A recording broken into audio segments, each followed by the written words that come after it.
High, আমাদের cherry টমেটোগুলোতে কিন্তু already ফুল চলে এসেছে, কিন্তু একটা আমরা ভুল করে ফেলেছি। এই শীতে ছাদে এত কাজ বেড়েছে, তো তার জন্য গাছের যে সাকারগুলো সেগুলো প্রুন করতেই ভুলে গেছি।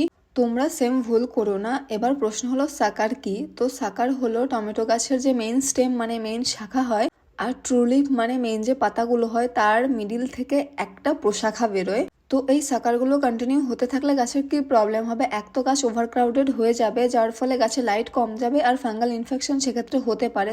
সেকেন্ড হলো গাছ যে ফল প্রডিউস করবে তাতে এনার্জি লাগানোর থেকে এই যে সাকারগুলো তৈরি করবে তাতে বেশি এনার্জি লাগাবে। তো সেজন্য আমি কি করছি, গাছের নিচের দিকে যত সাকার আছে সবগুলো আমি কেটে দিয়েছি, আর একদম উপরের দিকে একটা দুটো সাকার হার্ডলি আমি ছেড়ে দিয়েছি। তোমরা চাইলে সেগুলোও ছেটে ফেলে দিতে পারো। আমার অনেকটাই কিন্তু লেট হয়ে গিয়েছে এই সাকারগুলো কাটতে। তোমরা কিন্তু এগুলোকে বড় হতে দেবে না, খেয়াল রাখবে সাকার হলেই গাছ থেকে ছেটে ফেলে দেবে। তো আজ আসি তাহলে, টাটা।